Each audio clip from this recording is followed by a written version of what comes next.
여러분 안녕하십니까? 오늘 또 참으로 좋은 날입니다. 하나님이 넘치는 기쁨으로 채워주시기 바랍니다. 저는 오늘 생각의 위대성이라는 제목으로 여러분과 함께 은혜를 나누고자 합니다. 본문 말씀은 구약 성경 잠언 20장 5절입니다. 사람의 마음에 있는 모략은 깊은 물 같으니라. 그럴지라도 명철한 사람은 그것을 길어내느니라. 하나님께서 인간에게 주신 놀라운 자원이 있는데 그것은 바로 인간의 생각입니다. 우리가 이 생각을 잘 활용하고 개발하면 더욱 깊고 오묘한 부활을 얻게 되어 현재보다 더 복된 인생을 살 수 있습니다. 왜냐하면 우리의 생각은 시간과 공간을 초월하여 원대한 꿈과 이상을 펼칠 수 있기 때문입니다. 헨리 워드 비처는 상상력을 지니지 못하고 있는 마음은 천체 만원경이 없는 천문대와 같다고 말했습니다.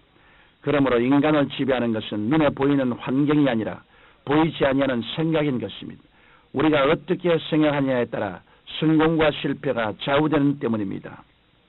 성경은 잠언 23장 7절에 대저 그 마음의 생각이 어떠하면 그 위임도 그러하다고 말씀했습니다.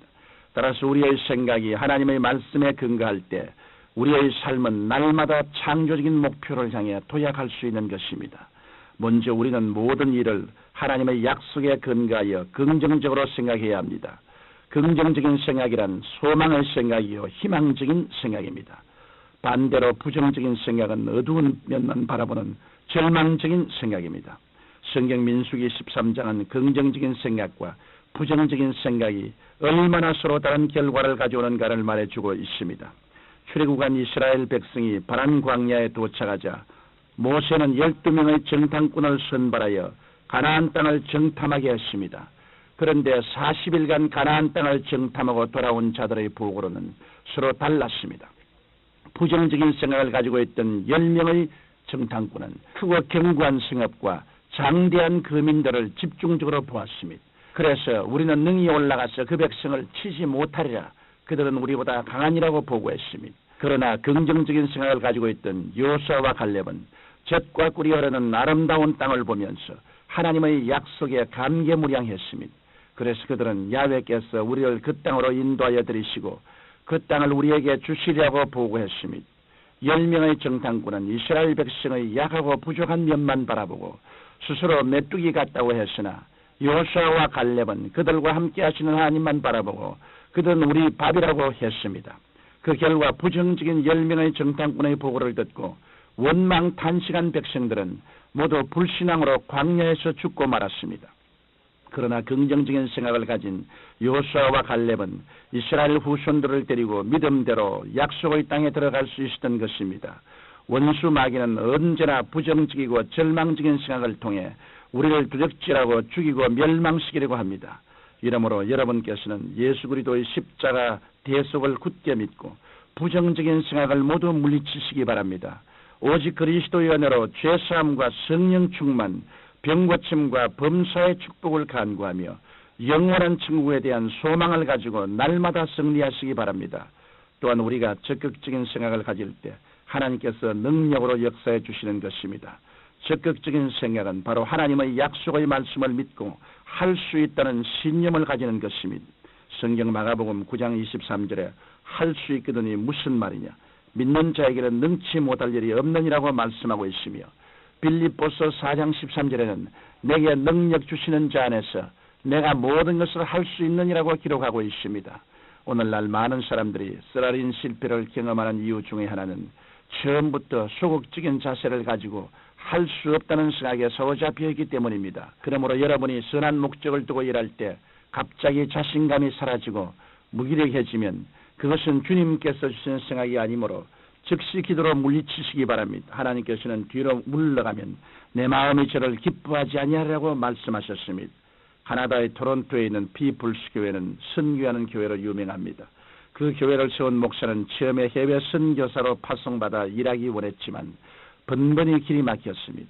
그러자 그는 내가 선교사로 나가는 것이 하나님의 뜻이 아니라면 선교사를 파송하는 교회를 세우겠다고 생각했습니다. 그래야 오늘날 2,000명의 성도가 출석하는 교회를 세우고 350명의 선교사를 파송하게 된 것입니다. 신앙생활도 적극적인 사람이 더 빨리 성장하고 발전합니다. 성경 마태복음 11장 12절에 세례 요한의 때부터 지금까지 천국은 침노를 당하나니 침노하는 자는 빼앗느니라고 말씀했습니다. 이러므로 여러분께서 하나님의 크신 능력을 체험하시려면 매사에 적극적인 자세와 생각을 가지고 담대히 나아가야 하는 것입니다. 또 우리는 하나님께 끊임없이 창조적인 생각을 간구해야 합니다. 저희 교회 실내 장식에 대한 설계업을 성도가 있었습니다. 그는 상당 기간 회사의 운영난에 시달림에도 불구하고 안일하게 신앙생활을 했습니다. 그러다가 회사가 도산 직전의 위기에 다다랐을 때 비로소 하나님을 전적으로 의지하고 간절히 부르짖어 기도했습니다. 그런데 마침 한국방송공사에서 현상설계 공모가 있었습니다. 그는 이번이 회사를 일으킬 마지막 기회라 생각하고 응모 서류를 제출했습니다. 그리고 회사 직원들과 열심히 작품을 만들었습니다. 그런데 어느 날 그가 집에서 기도하던 중에 갑자기 하나님께서 성경 예레미야 33장 3절의 말씀과 함께 놀라운 아이디어를 주셨습니다. 그는 이미 제작한 작품을 백지화하고 하나님께서 주신 아이디어를 가지고 다시 제작하여 출품했습니다. 그의 작품은 다른 작품들에 비해 크기도 작고 화려하지도 않았지만 심사 결과 아이디어가 참신하던 심사평과 함께 당당히 1등에 당선되었던 것입니다. 이러므로 우리는 늘 문제 속에 해답이 있다는 것을 생각하고 문제를 해답으로 바꾸는 창조적이고 적극적인 생각을 개발해야 하는 것입니다. 성경 골로새서 2장 3절에 예수 그리스도 안에는 지혜와 지식의 모든 부화가 감추어 있느니라고 말씀하고 있습니다. 하나님께서는 우리가 기도할 때 창조적인 꿈을 주시고 말씀을 깊이 묵상할 때 우리 속에 지혜와 명철의 샘이 솟아나게 해주시는 것입니다. 사랑하는 청취자 여러분, 생각은 눈에 보이지 않지만 참으로 귀한 재산이요 자원입니다. 예수 그리스도 안에서 믿음으로 생각을 개발하는 사람은 반드시 성공합니다. 그러나 생각을 원수 마귀에게 내어주는 사람은 패배하고 마는 것입니다. 이러므로 여러분께서는 그리스도 안에서 말씀을 주야로 묵상하시고 매사에 긍정적이고 적극적이고 창조적인 생각으로 가득 채우시기 바랍니다. 오늘 또 여러분께서는 하나님 영광을 위해 크고 위대한 일을 기대하시고 믿음으로 담대히 하루를 시작하시기를 예수님의 이름으로 축원합니다. 거룩하시고 영광스러우신 아버지, 그 사람의 생각이 어때하면 그 인격도 그러하다고 말씀하셨습니다. 생각은 사람의 인격을 좌우하고 생각은 우리의 운명과 환경을 변화시켜 놓습니다. 하나님 우리 아버지여, 하나님 말씀의 생각으로 우리 마음이 충만하여 하나님의 생각으로 인생을 살아갈 수 있도록 도와주옵소서. 예수 그리스도 이름 받들어 기도드리옵나이다. 아멘.